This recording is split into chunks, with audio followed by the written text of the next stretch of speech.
Olimlar sog'lom qarish uchun o'z tavsiyalarini berishadi. Quyida shu haqida ma'lumot berib o'tamiz.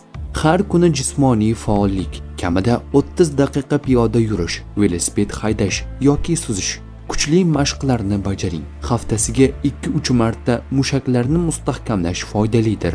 Sabzavot va mevalarni ko'proq iste'mol qilish. Yetarli oqsilni iste'mol qiling.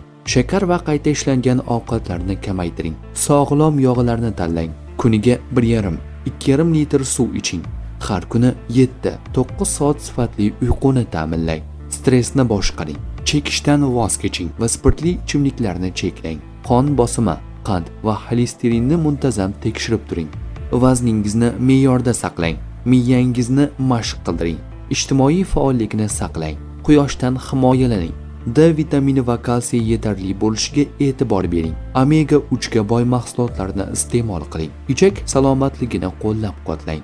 Doimiy tibbiy ko'rikdan o'ting. Ijobiy fikrlash va hayotdan zavqlanishga harakat qiling. Bu tavsiyalar yurak-qon tomir kasalligi, qandli diabet, osteoporoz va demensiya xavfini kamaytirishga, shuningdek, qarish jarayonini sekinlashtirishga yordam beradi.